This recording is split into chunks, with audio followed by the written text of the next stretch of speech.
Last class में क्या किया था हम लोगों ने, यही कैरेक्टरिस्टिक्स देखे थे, राइट। पब्लिक एडमिनिस्ट्रेशन के क्या कैरेक्टरिस्टिक्स होते हैं, उसके बाद 6 कोर वैल्यूज़ देखी थी, है ना। ये भी देखा था कि कोर वैल्यूज़ होने के बावजूद भी क्यों करप्शन होता है इंडिया में, क्यों होता है, क्योंकि पब्लिक इंस्टीट्यूशंस में कुछ क्या है, प्रॉब्लम्स हैं, है ना। वो प्रॉब्लम्स क्या थी कल वो भी डिस्कस करी थी, राइट। प्रॉब्लम्स क्या थी वैसे उसमें, बोलो।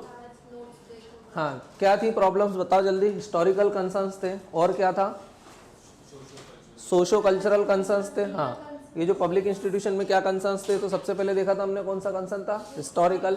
फिर देखा था हम लोगों ने क्या था, सोशो कल्चरल। फिर लीगल कंसर्न थे, लॉ में ही क्या थे, लूप होल्स थे। फिर और क्या देखा था, पॉलिटिकल कंसर्न्स थे, है ना। फिर फाइनेंशियल इकोनॉमिक कंसर्न्स थे। इनमें से इसको दूर किया जा सकता है कि अब किया जा सकता है, राइट। उसके बाद फिर हम लोगों ने क्या देखा था, why values are needed in public administration, क्यों चाहिए, क्योंकि लिमिटेड रिसोर्सेज हैं, और क्या है, पॉपुलेशन बढ़ रही है, citizens are now more observant, ये बोल सकते हैं। आज हम लोगों को क्या करना है, ethical elements in governance. Governance is a process जो आपको प्रोवाइड करती है गवर्नमेंट, राइट। उसमें कैसे एथिकल एलिमेंट होना चाहिए जिसके कारण गवर्नेंस किस में कन्वर्ट हो जाए, गुड गवर्नेंस में। आप सब लोग चाहते हो ना गुड गवर्नेंस। वैसे गुड गवर्नेंस डे कब मनाते हैं हम लोग, अटल बिहारी वाजपेयी जी का बर्थडे कब आता है, 25 दिसंबर। कब आता है, 25 दिसंबर। और क्या आता है, हाँ वो भी याद रखना। एथिकल एलिमेंट देखेंगे अपन कहाँ पर, गवर्नेंस में। तो देखो सबसे पहले अभी पहले 1 बाय 1 पहले रीड करते हैं, फिर 1 बाय 1 सबको समझेंगे। अब ये सारे जो वर्ड्स है ना, देखो एथिक्स में क्वेश्चन जो आते हैं ना, वो वर्ड्स पे ही क्वेश्चन आते हैं। मैंने पहले भी बताया ना, बहुत सारे अपन कीवर्ड्स को समझते चल रहे हैं, कीवर्ड्स पे क्वेश्चन आते हैं। डायरेक्ट क्वेश्चन आता तो पहले कीवर्ड की डेफिनेशन लिखना रहती है, उसके बाद उसके बारे में एक्सप्लेन करना है। लेकिन अगर वर्ड ही नहीं पता है तो क्वेश्चन को अटेम्प्ट करना डिफिकल्ट हो जाता है। इसलिए वर्ड्स को तो बहुत सारे समझना पड़ेंगे। अपन जितने वर्ड्स क्लास में समझ पाए ठीक है, उसके बाद मैंने कॉपी में बहुत सारे वर्ड लिख रखे हैं, आधे आधे आधे आधे पैराग्राफ में, समझ में आया। उसकी फोटो भी भेज दूंगा, उनको घर पे भी याद कर लेना। वर्ड्स जितने ज्यादा याद है उतना बढ़िया है, क्योंकि क्या है, हमेशा एथिक्स के आंसर में जनरल स्टडीज टाइप का पेपर नहीं लिखना रहता कि जनरल चीजें नहीं लिखना, उसमें एथिकल वर्ड्स को आपको यूज करना पड़ता है, समझ में आया। एथिक्स के टीचर को पता कैसे चलेगा आप एथिक्स में होशियार हो, आपको वो वर्ड्स यूज करना पड़ेंगे, तो उसको समझ में आएगा कि हाँ आपने एथिक्स की स्टडी अच्छे से कर रखी है। अब सबसे पहला क्या है ethical element in governance, legality and rationality. Legality मतलब आप लॉ को फॉलो करोगे, और रैशनल मतलब आप लॉजिकल डिसीजंस लोगे, ये चीज ध्यान रहेगी। अभी अपन समझेंगे भी इसको। दूसरा क्या है, responsibility and accountability. Accountability upon already देख चुके हैं, आंसरेबिलिटी प्लस एनफोर्समेंट। फिर अपन ने देखा वर्क कमिटमेंट होना चाहिए, excellence quality of services by government. Quality कैसी होना चाहिए सर्विसेज की, एक्सीलेंस। अगर आंगनबाड़ी में फूड बट रहा है तो कैसी क्वालिटी का होना चाहिए, एक्सीलेंट क्वालिटी का। नेक्स्ट क्या दिखा हुआ, fusion of goals between public and administration, जो दोनों के गोल कैसा होना चाहिए, सेम होना चाहिए। फिर नेक्स्ट क्या लिखा हुआ है, रिस्पॉन्सिवनेस। फिर यूटिलिटेरियन अप्रोच को उनको फॉलो करना चाहिए, मतलब greatest happiness to greatest number वाले कॉन्सेप्ट को, मतलब मेजॉरिटी को फायदा हो। कंपैशन होना चाहिए। फिर क्या होना चाहिए, नेशनल इंटरेस्ट को सर्व करना चाहिए। जस्टिस होना चाहिए। फिर ट्रांसपेरेंसी, इंटीग्रिटी, ये भी पढ़ चुके हैं अपन क्या होता है ना। फिर यूनिफॉर्मिटी, और वो तो पढ़ा चुका हूं, ध्यान रहेगा। अब सबसे पहला एथिकल एलिमेंट क्या पढ़ेंगे अपन, लीगैलिटी एंड रैशनैलिटी। लीगैलिटी का मतलब क्या होता है, आप किसको फॉलो करोगे, रूल्स एंड लॉस को।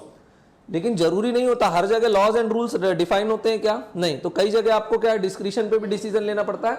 तो जब डिसीजन लो तो उस समय आप कैसे डिसीजन लो, रैशनल डिसीजन लो। रैशनल मतलब आप पर्सनल मत लो, आप किसको, पब्लिक एट अ लार्ज के इंटरेस्ट को सामने रख के सारे डिसीजन लो, ये चीज ध्यान रहेगी। Logical rather than personal. अब जैसे एक एग्जाम्पल दिया हुआ है, मैंने पहले भी दिया था, ये कौन है, जीजा जी, ये उसकी वाइफ, ये जीजा जी की बहन है, और ये अपने सलमान भाई हैं। अब देखना, ये बोलता था मैं वही करूंगा जो जीजा जी कहेंगे, यही है। जीजा जी इसको बिल्कुल नौकर बना के रखते थे कि खेत जोत, ये कर वो कर, सब करता था ये प्रॉपर। अब देखना, तो ये लॉजिकल है क्या, हाँ, क्योंकि लॉज को फॉलो कर रहा है, सो ही इज लॉजिकल, है कि नहीं, लॉज और रूल्स को फॉलो कर रहा है। लेकिन इसको जो चीज जीजा जी ने नहीं बोली, तो वहां पे लॉ डिफाइन है क्या, जीजा जी ने इसको बोला क्या कि रात में बहन के साथ चले जाना तो घूमने फिरने, नहीं। तो क्या है, जहां पर लॉ डिफाइन नहीं है वहां पर ये रैशनैलिटी का यूज कर रहा है, रैशनल थिंकिंग। और रैशनैलिटी में देखो अभी ये गलत एक्ट कर रहा है कि मतलब दिन में इधर जीजा जी के साथ बिल्कुल घुटनों पे, और यहाँ पर रात में बहन को लेके बैठा हुआ है। तो ये क्या हो रहा है, he is logical but not rational, क्योंकि जहां पर लॉ डिफाइन नहीं है वहां पर ये क्या कर रहा है, गलत एक्ट कर रहा है। समझ में आ रहा है, ये लॉजिकल है, yes he is logical because he is following the rules and regulation. और रूल्स को कौन फ्रेम कर रहा है, ये बेवकूफ जीजा जी, ध्यान रहेगा, है ना। लेकिन ये रैशनल नहीं है, क्योंकि ये कैसे डिसीजन ले रहा है, गलत डिसीजन ले रहा है। ध्यान रहेगा, जो जीजा जी कहेंगे मैं वही करूंगा, और जहां जीजा जी कुछ नहीं बोलते हैं, मतलब जहां रूल्स एंड रेगुलेशन डिफाइन नहीं है, वहां ये क्या कर रहा है, अपने डिस्क्रिशन को यूज कर रहा है और गलत तरीके से अपने डिस्क्रिशन को यूज कर रहा है। समझ में आ गया सबको? इजी है। सो पहला मतलब समझ में आया, लॉजिकल एंड रैशनैलिटी। इजी था। जरूरी है कि अगर आप लॉजिकल हो तो आप रैशनल भी हो। सलमान खान का अपन एग्जांपल याद रखोगे, जरूरी नहीं है ये चीज, मगर जो आदमी दोनों होगा वो अपन बोलेंगे एथिकल एलिमेंट प्रोवाइड करेगा, किसमें, गवर्नेंस में। उसको होना था रैशनल, उसको ये हरकत नहीं करना थी बहन के साथ, जीजा जी की। ध्यान रहेगा। नेक्स्ट क्या लिखा हुआ है, रिस्पॉन्सिबिलिटी एंड अकाउंटेबिलिटी। देखो रिस्पॉन्सिबिलिटी ऐसी चीज है, मैंने बोला आप कितने रिस्पॉन्सिबल हो, तो आप बता सकते हो क्या कि मैं इतने किलो रिस्पॉन्सिबल हूं या इतने नंबर पे, नहीं। रिस्पॉन्सिबिलिटी को मेजर नहीं किया जाता, इसलिए हर आदमी बोलता है मैं बहुत रिस्पॉन्सिबल हूं। बहुत मतलब कितना, इतना इतना इतना, कितना रिस्पॉन्सिबल। तो रिस्पॉन्सिबिलिटी भी होना चाहिए और अकाउंटेबिलिटी। देखो रिस्पॉन्सिबिलिटी को आप मेजर कर सकते हो क्या, नहीं कर सकते, ये चीज ध्यान रहेगी। बट रिस्पॉन्सिबिलिटी का मतलब क्या होता है, obligation to perform one's duty. आपकी ड्यूटी को परफॉर्म करना वो आपकी क्या होती है, जिम्मेदारी होती है। लेकिन जिम्मेदारी को मेजर कर सकते हैं कि हम कितनी है, नहीं है। ध्यान रहेगा। For example public servant during a holiday, कि अगर आप हॉलीडे पे हो और अचानक आपके सामने एक मर्डर हो रहा है, तो आप रिस्पॉन्सिबिलिटी क्या कहती है कि आप उसमें इंटरफेयर करो, although you are in holiday, आप छुट्टी पे हो ना, यू आर ऑन लीव। लेकिन अगर आप रिस्पॉन्सिबल हो तो आप ये देखोगे कि वर्क कमिटमेंट भी कोई चीज होती है। अब आप बोलोगे नहीं, अब मर्डर हुआ है तो मैं जाके क्या करूंगा, इंटरफेयर करूंगा, भले ही आप कहां पर हो, हॉलीडे पे हो। अगर आप वो एक्ट करते हो तो हम आपको क्या बोलेंगे, you are a responsible citizen, you are responsible administrator या सिविल सर्वेंट। दूसरा होता है अकाउंटेबिलिटी। अकाउंटेबिलिटी को मेजर कर सकते हैं क्या, हाँ। अकाउंटेबिलिटी का मतलब क्या होता है, आंसरेबिलिटी प्लस एनफोर्समेंट, है ना, जवाबदेही। हाँ, जैसे आरटीआई के थ्रू मैंने आपकी अकाउंटेबिलिटी को चेक किया, तो अब आपकी रिस्पॉन्सिबिलिटी है क्या, हाँ बिल्कुल है। तो इसको मेजर कर सकते हैं, इसको मेजर नहीं कर सकते। ध्यान रहेगा। अकाउंटेबिलिटी का मतलब क्या होता है, to enforce the responsibility of public servant. Easy है। क्या मतलब होता है अकाउंटेबिलिटी का, to enforce the responsibility of public servant. और answerability plus enforcement of task को क्या बोलते हैं हम, क्या बोलते हैं, अकाउंटेबिलिटी। ध्यान रहेगा। तो उसमें अकाउंटेबिलिटी होना चाहिए और क्या होना चाहिए, रिस्पॉन्सिबिलिटी होना चाहिए। ध्यान रहेगा। ये एथिकल एलिमेंट है, मतलब ऐसा होना चाहिए आपका बिहेवियर। अगर आप सिविल सर्वेंट बनते हो तो आपके अंदर भी ये सारी चीजें होना चाहिए। वो वाली नहीं जो अभी दिखी थी, उसके पहले वाली। हाँ, अभी ये भी देखते हैं वर्क कमिटमेंट। वर्क कमिटमेंट मतलब क्या होता है कि आपका वर्क कोई बर्डन नहीं होना चाहिए। जैसे अगर मैं आप लोगों को पढ़ाता हूं और मैं अपने काम को हमेशा एज अ बर्डन लेता हूं, तो फिर मैं अच्छा पढ़ाऊंगा क्या, आप लोगों को भी मजा आएगा क्या। शायद मैंने पैसे ले लिए, उसके बाद अगर मैं वर्क को बर्डन लूंगा, अरे यार बच्चे ही बोझ है मेरे लिए, तो फिर क्या होगा, ना मुझे आपको पढ़ाने में इंटरेस्ट आएगा, ना आपको कोचिंग आने में इंटरेस्ट आएगा। अभी इंटरेस्ट के साथ क्यों आते हो कि ठीक है कोचिंग कोई पढ़ाई वढ़ाई का अड्डा नहीं है, एंटरटेनमेंट, यही है। हाँ, सो ये क्यों होता है, बिकॉज ऑफ वर्क कमिटमेंट। अगर वर्क कमिटमेंट है तो work is not a burden, rather it is an opportunity to serve the nation. जैसे सुनील शेट्टी अपना, ये कहाँ काम करता था, बॉर्डर पिक्चर में, बीएसएफ में।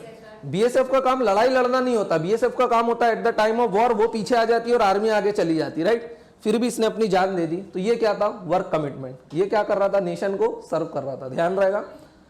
हाँ, क्या चीज, वर्क कमिटमेंट से याद रखना सुनील शेट्टी, बस इतना याद रखोगे। अब वर्क कमिटमेंट में 3E होना चाहिए। कितने E होना चाहिए, 3E। E मतलब एफिशिएंसी होना चाहिए, इफेक्टिवनेस होना चाहिए और इकोनॉमिकल वर्क होना चाहिए आपका। ध्यान रहेगा। तो वर्क कमिटमेंट में किसको याद रखोगे, अपने सुनील शेट्टी को।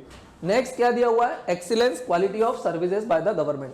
जो भी क्वालिटी ऑफ सर्विसेज मिलती है वो कैसे स्टैंडर्ड्स की मिलना चाहिए, हाई स्टैंडर्ड्स। फॉर एग्जांपल अगर रोड बना तो रोड कैसा बनना चाहिए, हाई स्टैंडर्ड। वैसे ऐसा होता है कि रोड ऐसा हाई स्टैंडर्ड का बनता है, अपने यहाँ रोड बनता है, अपने यहाँ क्या होता है, कॉन्ट्रैक्टर रहते हैं अलग अलग मोहल्ले में, राइट, और उनकी पूरी जिंदगी उन्हीं मोहल्लों में कट जाती है, क्योंकि वो हर साल उसी रोड को बनाते रहते हैं। ऐसा बनाते हैं रोड कि वो 6 महीने में खराब हो जाता है, फिर 6 महीने में प्रोसेस चलती, लोग धरना देते हैं, फिर अगले साल रोड बनता, फिर 6 महीने में खराब। मतलब हर कॉन्ट्रैक्टर अपने मोहल्ले में अपनी पूरी जिंदगी निकाल देता, राइट। सो हमारे यहाँ क्वालिटी ऑफ सर्विसेज की तो बहुत कमी है। एक्सीलेंस को कई बार क्या होता है, ये भी होता है कि कोई चीज बना दी, जैसे अपन लोगों ने नेशनल इंफ्रास्ट्रक्चर पाइपलाइन में भी देखा था, पीएम गति शक्ति, याद आया। पीएम गति शक्ति क्या था, आपस में कोऑर्डिनेशन नहीं होता है। बोले रोड बनाया, रोड बनाने के बाद गड्ढा खोदने वाले आ गए, उन्होंने पूरी रोड खोद के रख दी, है ना, पाइपलाइन डाल दी। बोले पाइपलाइन नहीं डाली थी आपने, रोड बना दी। तो क्या होता है, लैक ऑफ कोऑर्डिनेशन। ये भी रहता है ना, लैक ऑफ कोऑर्डिनेशन के कारण भी हमको क्वालिटी ऑफ सर्विसेज कैसी मिलती है, पुअर। फॉर एग्जांपल भंवरकुआ पे दिख रहा है इस समय क्या चल रहा है, सब जगह खुदाई चल रही है।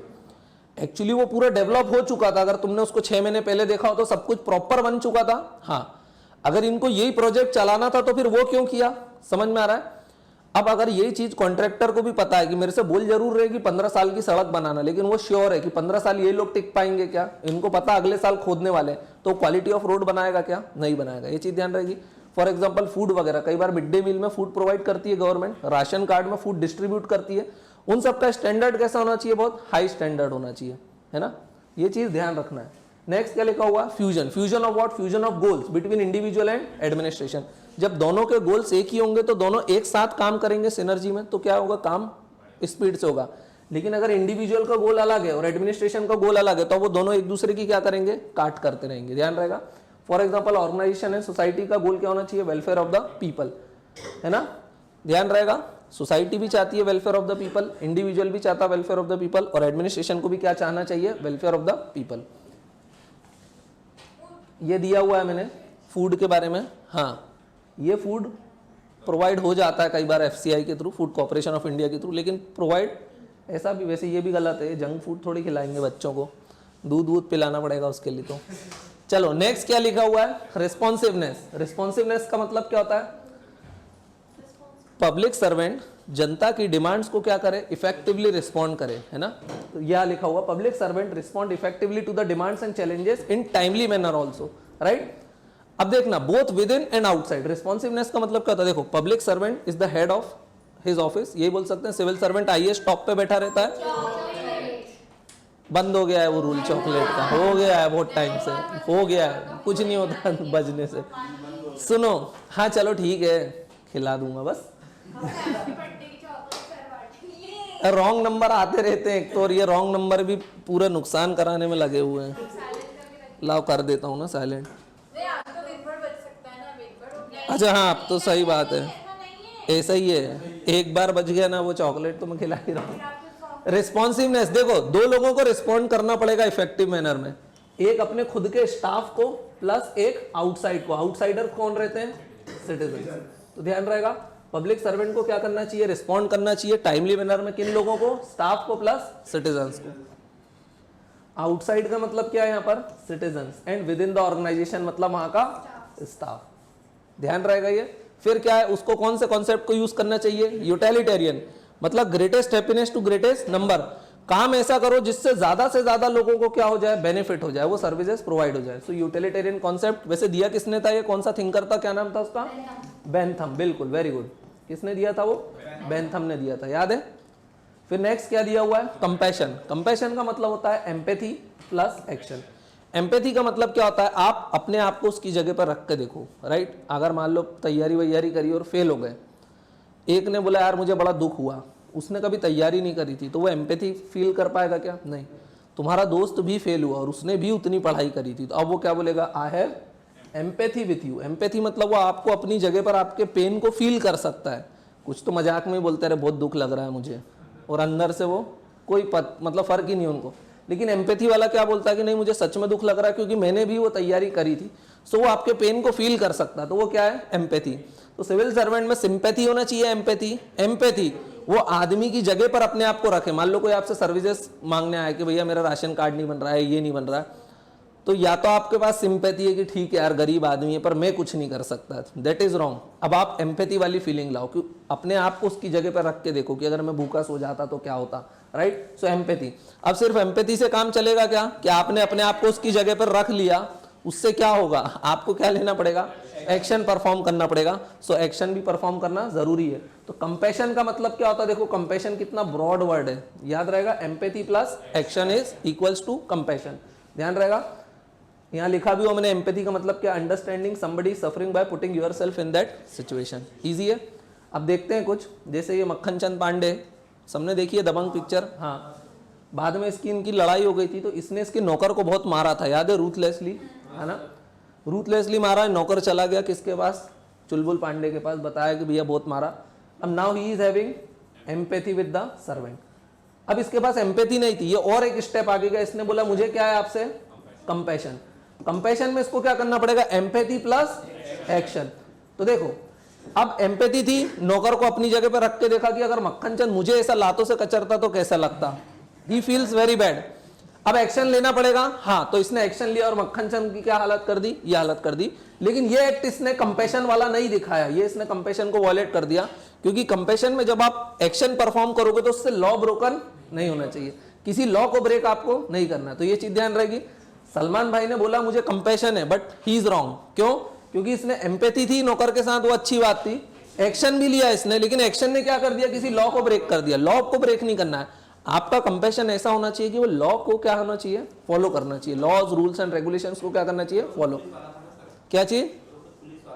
वो पुलिस वाला था, हाँ, तो भी तो बोल सकते हैं ना, ये भी एक एडमिनिस्ट्रेटर ही था ना, सर्विसेज ही तो प्रोवाइड कर रहा था, एग्जीक्यूट ही तो कर रहा था ऑर्डर्स को। तो ये चीज इसने क्या किया, पांडे जी ने गलत कर दिया, ध्यान रहेगा। नेक्स्ट क्या लिखा हुआ है, नेशनल इंटरेस्ट, बोलते ना राष्ट्र हित सर्वोपरि होना चाहिए, हाँ। So national interest, public interest must be linked with national interest. Civil service की क्या होती है, ड्यूटी होना चाहिए, ड्यूटी होना चाहिए कि जो भी आपके इंटरेस्ट है उसको किससे लिंक कर दें, नेशनल इंटरेस्ट से, ध्यान रहेगा। फॉर एग्जांपल जैसे तमिलनाडु गवर्नमेंट ने क्या किया, आईपीएल प्लेयर्स को क्या करा, बैन कर दिया। तमिलनाडु के लोग नहीं चाहते थे कि श्रीलंकन प्लेयर कहाँ है, आईपीएल में खेलने के लिए आए, तो तमिलनाडु गवर्नमेंट ने क्या बोला, ठीक है, श्रीलंकन प्लेयर्स क्या हो गए, आज से बैन हो गए। ये उन्होंने किस में किया, पब्लिक इंटरेस्ट में, क्योंकि पब्लिक ये चाहती थी तमिलनाडु की, इसलिए उन्होंने ऐसा किया। लेकिन उन्होंने नेशनल इंटरेस्ट का ध्यान रखा क्या इसमें, नहीं, इससे नेशनल इंटरेस्ट क्या हो गए, हर्ट हो गए। इंडो श्रीलंकन रिलेशंस क्या हो जाएंगे, इससे खराब हो जाएंगे कि नहीं हो जाएंगे। छोटा सा इशू, अगर वो प्लेयर्स आके खेल भी जाते तो कोई बहुत बड़ा फर्क पड़ता नहीं। सो तमिलनाडु गवर्नमेंट ने पब्लिक इंटरेस्ट तो किया, लेकिन उन्होंने नेशनल इंटरेस्ट को क्या कर दिया, ध्यान में नहीं रखा, ये चीज ध्यान रहेगा। सो आपके एक्ट्स ऐसे होना चाहिए जो पब्लिक इंटरेस्ट को तो सर्व करे ही करें, साथ में वो किसका ध्यान रखें, नेशनल इंटरेस्ट का भी ध्यान रखना चाहिए। तो यहाँ पर मैंने तमिलनाडु गवर्नमेंट का एग्जांपल दिया हो, कहाँ पे उसने किसको बैन किया था, श्रीलंकन प्लेयर्स को आईपीएल में, ध्यान रहेगा। नेक्स्ट क्या होना चाहिए, जस्टिस, ये तो सबको पता, बार बार पढ़ चुके, fairness in treatment of individual. फिर क्या है अगला, ट्रांसपेरेंसी। ट्रांसपेरेंसी मतलब पारदर्शिता होना चाहिए, आप क्या काम कर रहे हो बाकियों को भी पता हो। पर्दे के पीछे काम होना चाहिए क्या, बिल्कुल भी नहीं। तो ट्रांसपेरेंसी का मतलब क्या है, openness. It is easy for public to see what actions are being perform, ध्यान रहेगा। ट्रांसपेरेंसी किसको प्रमोट करती है, अकाउंटेबिलिटी। और अकाउंटेबिलिटी का मतलब क्या होता है, जल्दी से बोलो, आंसरेबिलिटी प्लस एनफोर्समेंट, ध्यान रहेगा। सो ट्रांसपेरेंसी किसको प्रमोट करती है, अकाउंटेबिलिटी को। ट्रांसपेरेंसी लाने का एक तरीका है, वो क्या है, RTI, right to information, right. आपको इन्फॉर्मेशन रहेगी, व्हेन यू आर इन्फॉर्म्ड, तभी तो आप ट्रांसपेरेंसी को कर पाओगे। ट्रांसपेरेंसी परफॉर्म करोगे तो आप सिविल सर्वेंट को क्या ठहराओगे, अकाउंटेबल, ध्यान रहेगा। फॉर एग्जांपल EFIR, पहले पुलिस वाले FIR लिखते थे क्या, नहीं, आजकल एक सिस्टम ही ला दिया, बोले EFIR आप खुद से लिख दो, ऑनलाइन FIR लिख दिया, अब तो पुलिस वाले को एक्शन लेना पड़ेगा ना, हाँ। दूसरा क्या है, RTI मतलब इन्फॉर्मेशन। इन्फॉर्मेशन कैसी होना चाहिए, एक्सेसिबल, टाइमली मैनर में मिलना चाहिए, रेलेवेंट होना चाहिए और एक्यूरेट। RTI में एक रूल भी है कि अगर आपने इन्फॉर्मेशन मांगी है तो विद इन कितने डेज आपको प्रोवाइड करना पड़ेगी, 30 डेज। कितने डेज, विद इन 30 डेज। जैसे आप UPSC में भी लगाते हो ना, 10 रुपये में RTI लग जाती है, ढेरों लोग लगाते हैं, लगाते से ही लगा देते हैं कि भैया रिजल्ट कम मिलेगा, उनको पता है रिजल्ट कम मिलेगा, अगले साल मिलेगा ना, फिर भी वो क्या लगाते हैं, RTI। UPSC भी बाकायदा 25-26 दिन चुपचाप बैठा रहता है और फिर 27-28वें दिन वो भेज देता है लेटर, और क्या लिखता है कि जब रिजल्ट आ जाएगा उसके बाद हम आपको क्या दे देंगे, आपकी आंसर की वगैरह, ध्यान रहेगा। सो RTI में कितने दिन में आपको मिलना चाहिए इन्फॉर्मेशन, 30 डेज। तो ये टाइमली मैनर में मिल रही है क्या, आप बोलोगे 30 डेज तो बहुत ज़्यादा है, हो सकता है इसको और रिड्यूस करें, लेकिन आप सोचो डिपार्टमेंट कितना बड़ा होगा, राइट, उसमें कितनी सारी एप्लीकेशंस आती होंगी, तो उनको भी टाइम लगता होगा पढ़ के जवाब देने में। एक्सेसिबल भी होना चाहिए, रेलेवेंट भी होना चाहिए और एक्यूरेट भी होना चाहिए। देखो इनमें से ये वाला तो आप मेजर कर सकते हो कि बोले एग्जैक्ट डेज है, लेकिन एक्सेसिबल कितनी है, रेलेवेंट कितनी, एक्यूरेट, ये मेजर कर सकते हो कि आगे ना आप नहीं कर सकते हो। ये कब मेजर कर पाओगे, जब आदमी कैसा होगा, रिस्पॉन्सिबल होगा। रिस्पॉन्सिबल होगा तो वो ये चीज़ों को बेहतर प्रोवाइड करेगा, राइट। और रिस्पॉन्सिबिलिटी को मेजर कर सकते हो क्या, नहीं कर सकते हो, वो अभी थोड़ी देर पहले देखा, ईजी है। नेक्स्ट क्या है, ये तो मैंने ट्रांसपेरेंसी का एक पिक्चर बना दी। ट्रांसपेरेंसी कैसा होना चाहिए, फॉर एग्जाम्पल ये सिविल सर्वेंट है, तो ये क्या करती है, PC में जनता भी आके देखे कि सच में काम कर रही है, व्हाट्सएप फेसबुक चला रही है बैठ के, ठीक है, हाँ। इंटीग्रिटी ऑन, हाँ, क्या बताऊं एक और बार, तो उसमें है क्या देखने लायक, ठीक है। चलो फिर क्या, एथिकल एलिमेंट, अगला एथिकल एलिमेंट क्या होना चाहिए, इंटीग्रिटी। अब ये इतने एथिकल एलिमेंट याद रहेंगे क्या, अरे नहीं रहेंगे याद, लेकिन वर्ड तो याद रह जाएंगे ना, बस वर्डों का ही खेल है पूरा, सारे खेल किसका है, वर्ड्स का खेल है। नेक्स्ट क्या होना चाहिए, इंटीग्रिटी, बता चुका हूं, जो आप सोचते हो वो आप बोलते हो और वही आप करते हो, तो आपको क्या बोलेंगे हम, इंटीग्रिटी। और कल अपन ने देखा भी था वो कौन था, भोलाराम। भोलाराम कैसा था, डीएसपी, सोचता था बोले ईमानदारी करूंगा, बोलता भी ईमानदारी की बात है, लेकिन था बहुत करप्ट, तो वो क्या था, लैक्स इंटीग्रिटी। और अमित कुमार आईपीएस वो कैसा था, मैन ऑफ इंटीग्रिटी। ध्यान रहेगा। अब देख लेते हैं इंटीग्रिटी का। अक्षय कुमार का गुटखा, ये क्या करते हैं, ये गुटखे का ऐड करते हैं, लेकिन ये खुद उसको खाते हैं क्या, नहीं। इसका मतलब ये इंटीग्रिटी वाले लोग हैं क्या, नहीं। अब जैसे फॉर एग्जांपल इस फर्जी की एक और पिक्चर आ रही है, नाम है भोला, ठीक है, बकायदा भगवान शिव का इसको भक्त बताया, गीता वीता पढ़ता है, आदि। चुप हो जा।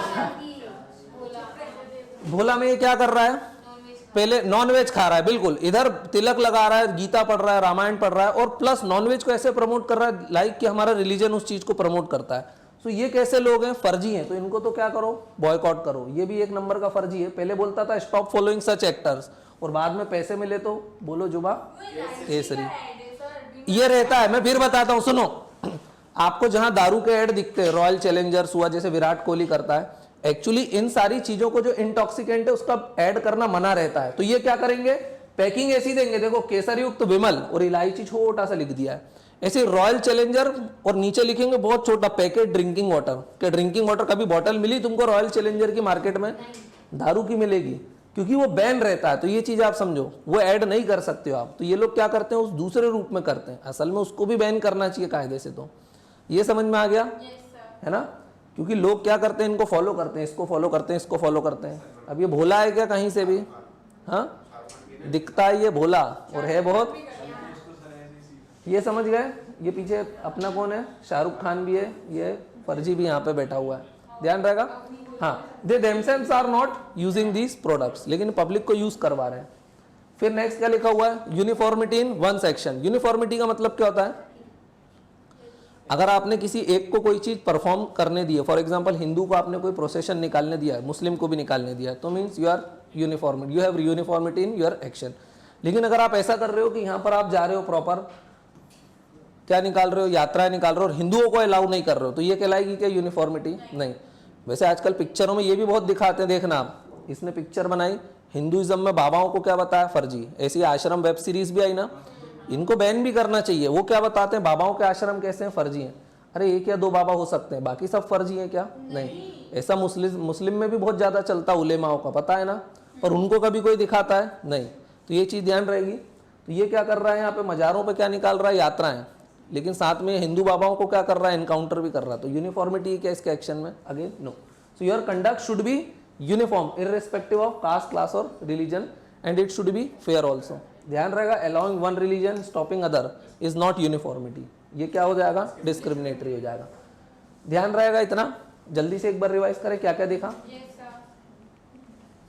इजी है। क्या देख रहे थे हम लोग, बोलो, एथिकल एलिमेंट इन गवर्नेंस। पहले क्या देखा, sorry, legality and rationality. Salman भाई को याद रखना, लीगैलिटी मतलब आप लॉज एंड रूल्स को फॉलो करोगे, रैशनैलिटी मतलब आप लॉजिकल रहोगे रेदर देन पर्सनल। रुको एक second, don't worry, extreme words को अपन कट कर देंगे। अपने को भी कैसा दिखना पड़ेगा, यूट्यूब पे रैशनल दिखना पड़ेगा, एकदम लिबरल, राइट।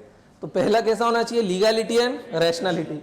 दूसरा कैसा होना चाहिए आपको, रिस्पॉन्सिबिलिटी एंड अकाउंटेबिलिटी। रिस्पॉन्सिबिलिटी को मेजर कर सकते हैं क्या, नहीं कर सकते, लेकिन हमने रिस्पॉन्सिबिलिटी का एग्जांपल क्या देखा था कि अगर आप छुट्टी पे भी हो और अगर सामने मर्डर हो रहा है, तो एज अ रिस्पॉन्सिबल पर्सन आप उसमें इंटरफेयर करोगे और आदमी की जान क्या करोगे, बचा लोगे। अकाउंटेबिलिटी तो अपन ने क्या बताया, आंसरेबिलिटी प्लस एनफोर्समेंट। नेक्स्ट अपन ने देखा work commitment, Sunil Shetty, right. Work commitment means work should not be taken as a burden, है ना, अपॉर्चुनिटी होना चाहिए काम आपका। सुनील शेट्टी को ध्यान रखना। Excellence quality of services by the government, चाहे वो पब्लिक डिस्ट्रीब्यूशन शॉप हो, राशन शॉप जिसको बोलते हो, चाहे फूड क्वालिटी हो, चाहे रोड्स हो, कोई भी चीज में सर्विसेज अगर गवर्नमेंट प्रोवाइड करती तो वो क्या होना चाहिए, excellent quality. For example BSNL, क्या वो एक्सीलेंट क्वालिटी का एग्जांपल है, नहीं है, ध्यान रहेगा। एयर इंडिया है, एयर इंडिया कैसे मना कर रहे हो, तुम लोग गए हो क्या उसमें? उसमें लोगों की कंप्लेंट ये रहती थी कि हम एयर होस्टेस देखने जाते थे, बोले उसमें 50 साल की एयर होस्टेस मिलती थी, क्योंकि वो सरकारी कंपनी है।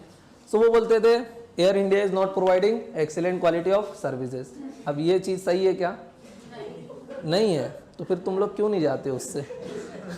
नेक्स्ट क्या दिखा हुआ, fusion of goal, fusion of goals between 3 individual, administrator and society, है ना। तो क्या होगा, बढ़िया काम होगा। रिस्पॉन्सिवनेस, रिस्पॉन्सिवनेस 3 बताए थे, मतलब आपको टाइमली रिस्पॉन्ड करना है, हाँ, एफिशिएंटली, इफेक्टिव और इकोनॉमिकल। फिर नेक्स्ट क्या लिखा है, यूटिलिटेरियन कॉन्सेप्ट को आपको फॉलो करना है, ज्यादातर लोगों को बेनिफिट हो ऐसा काम करना है। नेक्स्ट क्या लिखा हुआ, कंपैशन, कंपैशन मतलब empathy plus action perform, Dabangg के अपने Chulbul Pandey. National interest, national interest को क्या करना है, आपको सर्व करना है। जैसे तमिलनाडु गवर्नमेंट ने किसको बैन किया था, श्रीलंकन प्लेयर को in IPL, that is wrong, क्योंकि उससे नेशनल इंटरेस्ट का मतलब क्या होना चाहिए कि public interest must be linked with national interest. अगर पब्लिक इंटरेस्ट तो आपने प्रमोट कर दिया, लेकिन नेशनल इंटरेस्ट को क्या कर दिया, हर्ट कर दिया, तो ऐसा काम नहीं करना है। जस्टिस होना चाहिए, है ना, फेयरनेस वगैरह होना चाहिए, ट्रांसपेरेंसी मतलब ओपननेस होना चाहिए, इंटीग्रिटी होना चाहिए, जो आप बोलते हो, जो आप सोचते हो, बोलते हो और वही करते हो, यूनिफॉर्मिटी होना चाहिए, सबको प्रॉपर एक जैसा ट्रीट करना चाहिए। ये चीज समझ में आ गई, इजी थी। चलो आगे चले हम।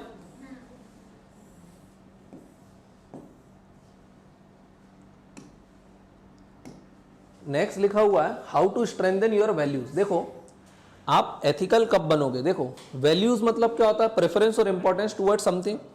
आपका अगर प्रेफरेंस किसी के लिए बहुत पॉजिटिव है तो आप उसको प्रॉपर रिस्पॉन्स करोगे, है ना। अगर आपका प्रेफरेंस अच्छा है तो प्रेफरेंस से आपकी मॉरलिटी बनेगी, इंडिविजुअल ओरिएंटेशन बोल सकते हैं अपन, आप क्या सोचते हो, that is morality, individual orientation. और सारे इंडिविजुअल के ओरिएंटेशन को मैं क्या बोलता हूं, ethics, societal orientation. So values से क्या बनती है, मॉरलिटी, मॉरलिटी से क्या बनता है, एथिक्स, और ethics is a majoritarian concept which helps us in making laws, है ना। तो आपके वैल्यूज को मैं स्ट्रेंथन कैसे करूंगा, स्ट्रेंथन मतलब टुवर्ड्स पॉजिटिव वैल्यू, और पॉजिटिव वैल्यूज को हम अच्छी अच्छी वैल्यूज को क्या बोलते हैं, वर्च्यूज, है ना। So how to strengthen values, सबसे पहले अकाउंटेबिलिटी होना चाहिए, आपको पता होना चाहिए भाई गलत काम नहीं करना है। दूसरा ऑब्जेक्टिविटी, फैक्ट्स वगैरह आप डिसीजन कैसे ले रहे हो, ऑनेस्टी होना चाहिए आपके अंदर। फिर क्या होना चाहिए, रिवॉर्ड्स एंड पनिशमेंट, अच्छा काम करोगे तो आपको क्या मिलेगा, रिवॉर्ड्स, बुरा काम करोगे तो पनिशमेंट। इसको ऑस्ट्रिसाइजेशन और एप्रिसिएशन भी बोला था अपन ने, याद है ना। ODF status, open defecation free status, जिन स्टेट्स ने अडॉप्ट कर लिया उनको क्या किया, सेंट्रल गवर्नमेंट ने थोड़ा रिवॉर्ड वगैरह भी दिया, होता है ना ऐसा। जैसे सेंट्रल गवर्नमेंट इकोनॉमिक्स में भी रिवॉर्ड देती, बोले हम इतना पैसा आपको और दे देंगे अगर आपने ये रिफॉर्म्स ले लिए। तो जैसे पावर सेक्टर रिफॉर्म्स बोले थे ना भाई, जैसे अपने यहाँ की एमपीबी है, ये सब क्या है, बहुत कर्जे में लदी हुई कंपनियां है ना। कर्जे में क्यों लदी हैं कंपनियां, क्योंकि एमपीबी एक डिपार्टमेंट है, नगर निगम बिल पे करता है क्या, नहीं करता, बहुत सारी जगह डिफॉल्ट करता है क्योंकि उसको टैक्स नहीं आता। और लोग टैक्स क्यों नहीं भरते हैं, पुअर क्वालिटी ऑफ सर्विसेज। अगर आपको नगर निगम सर्विसेज नहीं प्रोवाइड करेगा तो आप टैक्स देने जाओगे क्या, डेडिकेटेडली नहीं जाओगे। टैक्स नहीं दोगे तो नगर निगम के पास पैसा आएगा क्या, नहीं आएगा।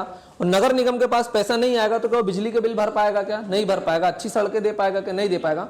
जब वो बिजली के बिल नहीं भरेगा तो गवर्नमेंट की दूसरी कंपनी जो एमपीबी जिसको अपन बोलते हैं, जो बिजली विभाग है, अब वो क्या करेगा, उसके बिल लाइन काटने के लिए जाएगा। लेकिन गवर्नमेंट लाइन काटने देगी क्या, रोडों की, नहीं काटने देगी। उससे वो कंपनी कहां चली जाएगी, लॉसेस में चली जाएगी। सेंट्रल गवर्नमेंट फिर प्रमोट करता है ना कि ठीक है, जो स्टेट्स इन कंपनियों का, जो पावर एसेट्स कंपनी है, इनका लॉस अपने ऊपर ले लेगा, हम उनको क्या करेंगे, रिवॉर्ड देंगे। ध्यान रहेगा।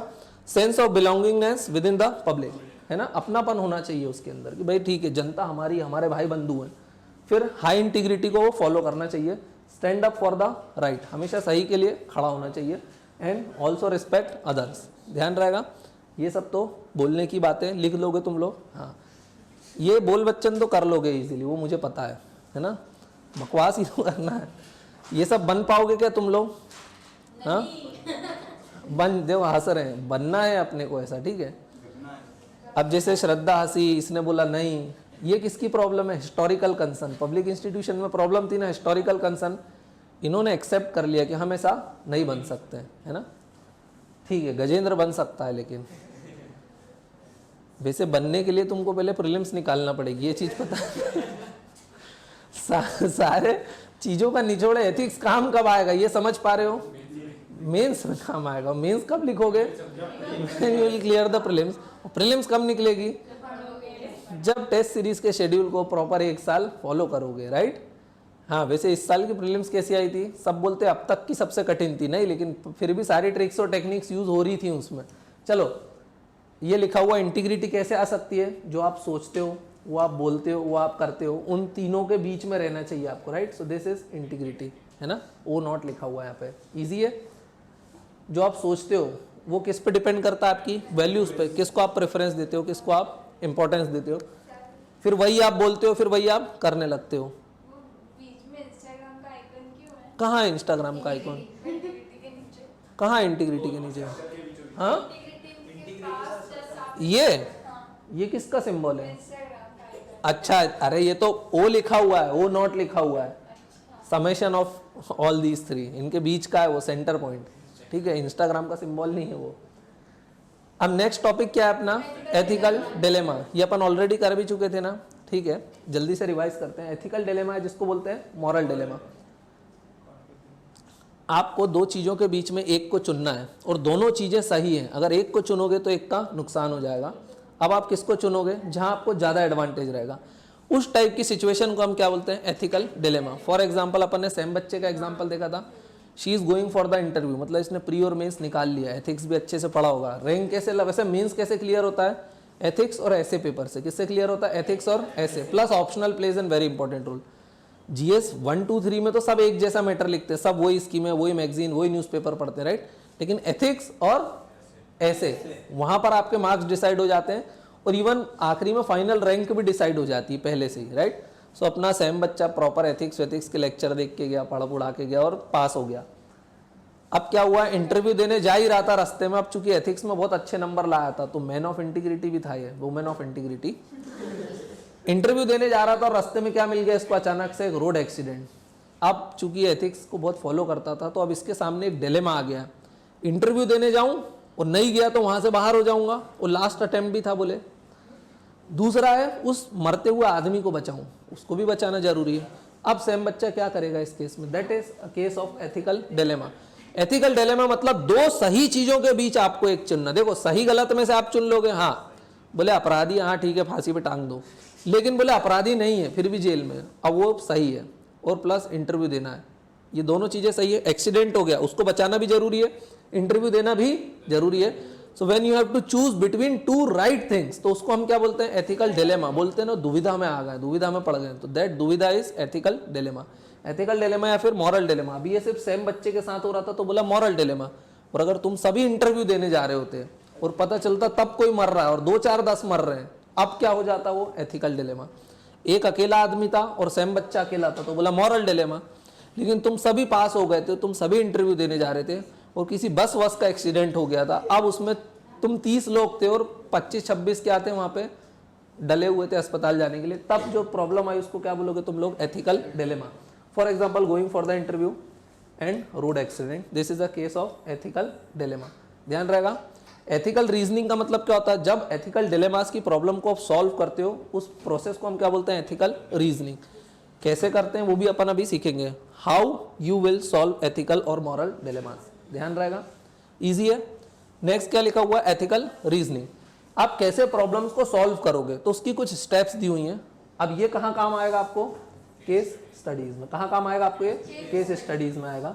हर जगह केस स्टडीज में बहुत सारे क्वेश्चन आते हैं। एथिक्स का paper is all about case studies. बड़ी आसान भी रहती है, लेकिन मैंने बताया आसान है तो उसमें मार्क्स कब मिलेंगे? जब आप इन कीवर्ड्स को क्या करोगे? यूज करोगे। ध्यान रहेगा।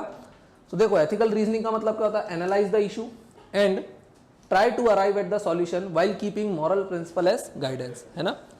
मॉरल प्रिंसिपल एज गाइडेंस भी आपको यूज करना। फॉर एग्जाम्पल जब सैम बच्चा इंटरव्यू देने जा रहा था और रास्ते में एक्सीडेंट हो गया, तो अब इसके लिए कोई लॉ है क्या कि सैम बच्चे को इंटरव्यू देना चाहिए, एक्सीडेंट वाले को बचाना चाहिए, रोड विक्टिम को? ऐसा कोई लॉ है क्या? नहीं। तो ये किसको यूज करेगा? अपने मॉरल प्रिंसिपल। अब बहुत नैतिक है ये, तो ये क्या करेगा? इंटरव्यू देगा क्या? सोचेगा भी नहीं उसके बारे में, सीधे क्या है? आदमी को लेकर अस्पताल जाएगा। ध्यान रहेगा। हाँ किसको? टाइम नहीं है बेटा। Golden hours India quality of services provide होती है क्या? बोलने के लिए होती हैं, बट जब तक एम्बुलेंस आएगी एम्बुलेंस रुकेगी कि देख लो, बोले कितने लगी है, बोले बहुत सारा बार बहुत ज़्यादा ही फूट गया है, सो एम्बुलेंस विल वेट कि वो चला ही जाए, इससे अच्छा तो फिर दूसरी भेजेंगे। एक दो होती है, एक पेशेंट को बचाने की और एक डेड बॉडीज वाली, तो हो सकता है वेट कर कि रुक जाओ मुझे ना जाना पड़े दूसरे। देख क्वालिटी ऑफ सर्विसेज वो भी अपने आप पुअर है ना। ये सब वीडियो से हट जाएगा, डोंट वरी। नेक्स्ट क्या लिखा? एथिकल रीजनिंग का मतलब होता है आप एथिकल डिलेमा को कैसे सॉल्व करोगे। एथिकल डिलेमा सबको समझ में आ गया। उसके लिए कुछ क्या दी हुई है आपके पास? स्टेप्स हैं। सबसे पहले आप अपनी प्रॉब्लम को डिफाइन करो। प्रॉब्लम क्या? What is the problem? Problem पता है अपने को क्या है, सैम बच्चे ने बता दी। Know the relevant rules. अब उसके बारे में रूल्स वगैरह क्या बोलते हैं, क्योंकि देखो आपको क्या करना, सलमान खान अपन ने देखा था, पांडे जी, उन्होंने क्या किया था, कंपैशन वाली फीलिंग दिखाई थी, लेकिन उन्होंने किसको ब्रेक कर दिया था? लॉ को ब्रेक कर दिया था। तो आपको रूल्स को फॉलो करना, no the relevant rules, develop course of action. देखो एथिकल डिलेमा में एक चीज जरूरी, आपको डिसीजन लेना ही पड़ेगा। सेम बच्चा ये नहीं कर सकता कि छोड़ो इंटरव्यू भी नहीं देता हूं और इसको भी नहीं बचाता हूं और घर चला जाए, वो तो बिल्कुल गलत हो गया। उसको एक डिसीजन लेना पड़ेगा, या तो इंटरव्यू दे या तो उसको बचाए, है ना। डिसीजन लेना क्या है यहाँ पे? डिसीजन लेना मस्ट है यहाँ पे, ये चीज समझ में आई। अगर डिसीजन नहीं ले रहे हो तो फिर एथिकल डिलेमा ही नहीं है, फिर मतलब आप एकदम समझ लो क्या ही हो, इंटरव्यू भी नहीं दिया, वो भी नहीं दिया, घर चलेगा, ये क्या बात हुई। सो develop the course of action. आप क्या कोर्स ऑफ एक्शन लोगे, फिर उसको इवेल्युएट भी करो कि जो हम कोर्स ऑफ एक्शन लेंगे उससे क्या क्या होने वाले हैं, उसके आगे के फ्यूचर कॉन्सिक्वेंसेस क्या होंगे वो देखो, एंड फिर choose the course of action that is best. ये चीज समझ में। आपके पास कोर्स ऑफ एक्शन रहेंगे क्या? हाँ, गोइंग फॉर द इंटरव्यू और फॉर द एक्सीडेंट विक्टिम, यही है। अब इन दोनों को आप पहले देखो, एनालाइज करो, और फिर इनमें से जो बेस्ट लगता है, आपको लगता है इंटरव्यू जाना बेस्ट है, इंटरव्यू चले जाओ, आपको लगता है एक्सीडेंट वाले को बचाना तो एक्स को बचा लो, ध्यान रहेगा। So choose the course of action that is best. Most important rule of our country is law, law को ब्रेक नहीं करना है, ध्यान रहेगा। सलमान खान बनना है क्या? नहीं, उसने क्या किया था? उसको लॉ ब्रेक कर दिया था, उसको अरेस्ट करना था मक्खन चंद को, राइट, और फिर थाने में लाके उसकी सुटाई करना थी, रोड पे नहीं मारना था उसको। ये चीज समझ में आया। एथिकल रीजनिंग को हम यूज करते हैं टू सॉल्व एथिकल डिलेमास या फिर मॉरल डिलेमास, ध्यान रहेगा। गवर्नमेंट का काम क्या होता है? गवर्नेंस, है ना, मतलब सर्विसेज वगैरह प्रोवाइड करती है, और उसकी सक्सेस किस पे डिपेंड रहती है? पब्लिक फंक्शनरी मतलब सिविल सर्वेंट्स पे, यही रहती है। और उनकी फंक्शन किस पे डिपेंड करते हैं? उनके एक्शंस पे। उनके एक्शंस कैसे होना चाहिए? Open, fair and impartial. Impartial मतलब भेदभाव नहीं करे वो, जस्टिफाइड होना चाहिए एंड फेयर टू ऑल होना चाहिए। Personal self interest should be subordinate for the public good, मतलब वो पर्सनल सेल्फ इंटरेस्ट को देखेंगे क्या? कभी भी नहीं। For example, you are a chairman of UPSC, अब आप क्या हो? यूपीएससी चेयरमैन हो। अचानक से कौन आ गया? आपका ही लड़का इंटरव्यू देने के लिए आ गया, तो अब आप क्या करोगे इस समय? अब आप क्या करोगे? अब आपको ये एक्शन लेना, ओपन रहना है, फेयर रहना है, इम्पार्शियल रहना है। आपको अपने बच्चे को भी एज अ कैंडिडेट ही देखना है, राइट, ध्यान रहेगा। यहाँ पे कंफ्लिक्ट ऑफ इंटरेस्ट होने वाला है, किस किस के बीच में? आपके पर्सनल इंटरेस्ट और पब्लिक इंटरेस्ट में। आपकी ड्यूटी क्या बोलती है? अच्छे कैंडिडेट को चुनो, लेकिन पर्सनल इंटरेस्ट क्या बोलते हैं? बच्चे को चुनो, राइट। घर में हवन यज्ञ करवा के आए हो और वहां जाके फेल करो, कैसे करोगे? So this is problem. So उसमें क्या होना चाहिए? Personal interest should be subordinate for the public good, मतलब बच्चे को सिलेक्ट मत करो, भले ही वो वर्दी भी हो। ये तो क्या बोलता है, तब भी उसको क्या करो? रिजेक्ट कर दो। Action should also be seen by the public, ऐसा नहीं आप अच्छे हो, ये दिखाई भी देना चाहिए कि आप अच्छे हो, वो पब्लिक को पता चलना चाहिए कि हाँ ये कैसा बंदा है, बोले इम्पार्शियल है, जस्टिफाइड है, ओपन है, फेयर है, बोल सकते हैं। और इसके पर्सनल इंटरेस्ट सबऑर्डिनेट है किसके? पब्लिक इंटरेस्ट के, ध्यान रहेगा। एथिकल रीजनिंग समझ में आ रहा है? एथिकल रीजनिंग मतलब वो प्रोसेस है जिसको आप यूज करते हो to solve ethical dilemmas, ethical dilemmas या फिर मॉरल डिलेमास, ध्यान रहेगा। अब डिलेमा और एथिकल डिलेमा में क्या डिफरेंस होता है? डिलेमा मतलब मोर देन टू पॉसिबिलिटीज, दुविधा में हो आप, लेकिन डिलेमा में वो दोनों चीजें क्या होती हैं? गलत। और एथिकल डिलेमा में वो दोनों चीजें क्या होती हैं? सही। दो गलत में से गलत चुनना। सबने सुल्तान मिर्जा वाली पिक्चर देखी, once upon a time in Mumbai? उसमें पुलिस वाला सुसाइड कर लेता है, तो वो क्या फिर अपने सीनियर को कहानी सुनाता, तो क्या बताता कहानी में? कि मैं बारूद के ढेर में आग जलाने चला था। फिर वो बताता कि दोनों गलत थे, सुल्तान भी गलत था, शोएब भी गलत था, मुझे दो गलत में से एक को चुनना था। तो वो किस में था? डिलेमा में। सेम बच्चा किस में? एथिकल डिलेमा में, ध्यान रहेगा। इजी है ना? डिलेमा का मतलब क्या होता है? More than two possibilities which is practically not acceptable. For example अपन ने ट्रेन सिचुएशन भी देखी थी, यहाँ पर एग्जांपल दिया हुआ, देखो ट्रेन सिचुएशन में अपन ने यूटिलिटेरियन कॉन्सेप्ट में देखा था। हाँ, आप किसको मारोगे? एक को मारोगे या पांच को मारोगे? आप किसको मार रहे थे? एक को। बट ये एक्सेप्टेबल है क्या आपको? नहीं एक्सेप्टेबल है।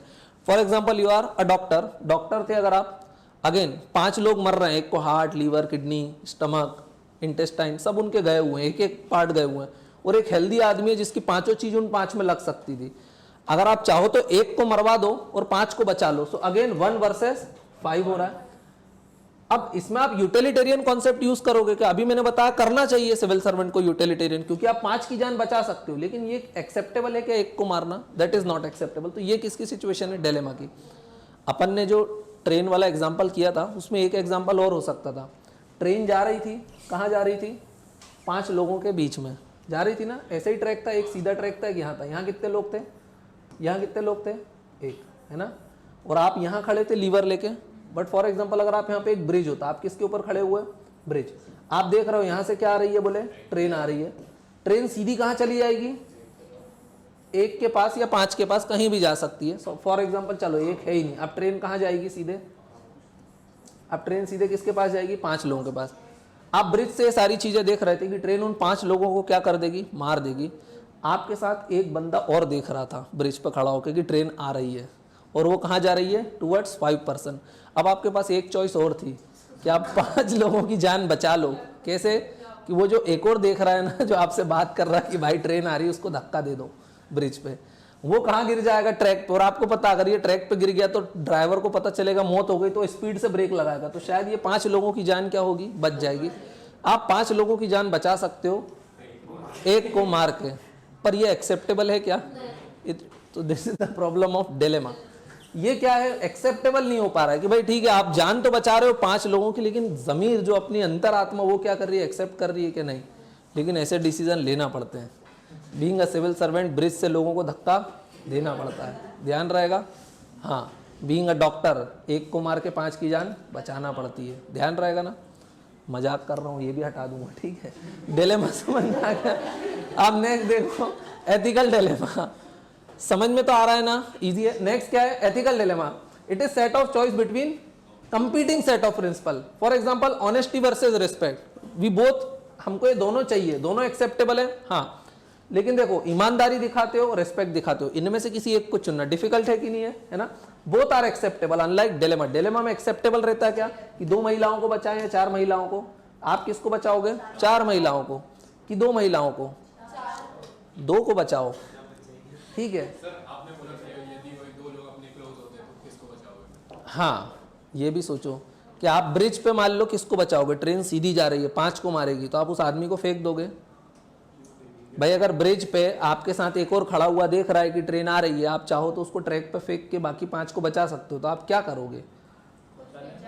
हाँ, आप ये भी कर सकते हो ना, आप उसको ही क्यों मारने में लगे हो? आप खुद क्यों नहीं कूद रहे हो?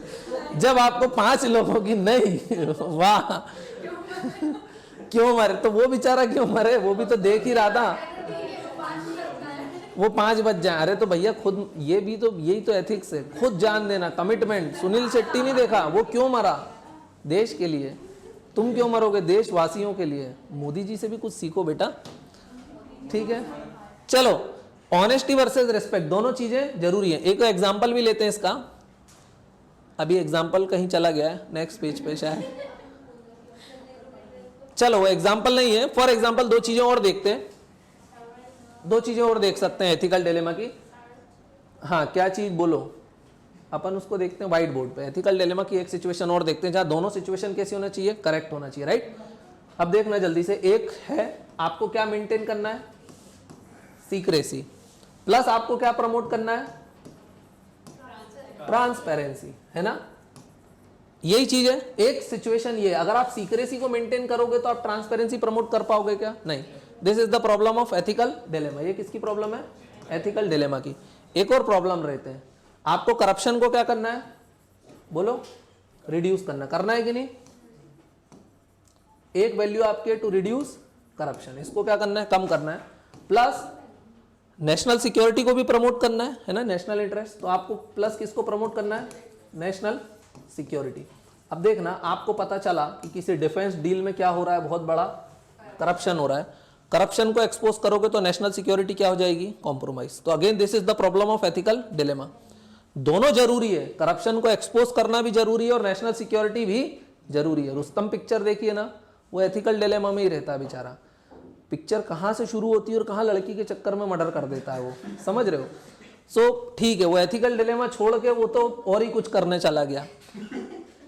करप्शन को रिड्यूस करना है, प्लस नेशनल सिक्योरिटी को प्रमोट करना है। ठीक है, मेरा टाइम भी हो गया है। सीक्रेसी को मेंटेन करना है, प्लस ट्रांसपेरेंसी को प्रमोट करना है। So these are the cases of ethical dilemma. इनको सॉल्व कैसे करोगे? By using ethical reasoning. और एथिकल रीजनिंग की कुछ हमने क्या समझ लिए? स्टेप्स समझ लिए। ये समझ में आया सबको?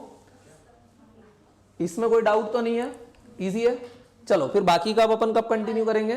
कल कंटिन्यू। मंडे को क्यों? कल का की छुट्टी है?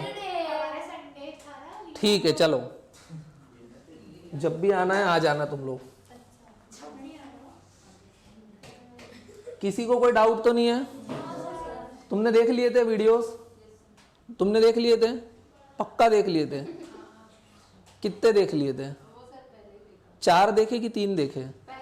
हाँ, उसने देखे ही नहीं, उसको यही नहीं पता 4 हैं कि 3 हैं। हाँ, कहाँ चले गए थे तुम? इमोरल व्यक्ति है ये, अपन इसको इंटरव्यू दिलवा रहे हैं और ये इमोरल कंडक्ट करने में बिजी है, वॉशरूम जा रहा है। ठीक है, चलो ठीक है, फिर अब अपन कब कंटिन्यू करेंगे? कल। स्लाइड, हाँ सुनो, लाओ स्लाइड शेयर कर देता हूँ। कहाँ गया मेरा फोन? अभी कर देता हूँ स्लाइड शेयर। अभी सुनो जल्दी से, सबने स्लाइड 1 को पूरा कंप्लीट कर लिया क्या? जो मैंने पहले शेयर किया था वो पीडीएफ को लिख लिया कॉपी में? वही बोल रहा हूँ। अभी सुनो मेरी बात, ठीक है, मैं मान लेता हूँ सब ईमानदार हैं, आज नहीं चेक कर रहा हूँ, मंडे को जो नहीं करेगा ना, किसकी कसम खा ले बताओ, उसको बाहर निकाल देंगे। चलो नेता की कसम। अरे तो मैन ऑफ इंटीग्रिटी बेटा, बचा लूंगा तुमको, बाहर करेंगे ना अपन, चिंता क्यों कर रहे हो? जो नहीं करेंगे ना उनको क्लास से बाहर निकाल देंगे, ठीक है? कौन नहीं? हाँ तो फिर बाहर जाओगी, बाहर जाओगी। काय पे शेयर करना ये बताओ? ये इंग्लिश मीडियम पे ना? ओके ठीक है, कर दिया है ना? हाँ चला गया है। पीडीएफ 1 भी शेयर कर दी थी, उसको भी करके लाना, इसको भी करके लाना, और पूरा प्रॉपर लिखते चलना अपनी लैंग्वेज में, चाहे हिंदी में लिखो इंग्लिश में लिखो, फर्क नहीं पड़ता है, पर लिख लेना, वरना बाद में कुछ भी याद नहीं आएगा। क्यों नहीं लिख पाओगे बेटा? उंगलियां चल रही है ना, कंधे से ब्रेक है। चलो बस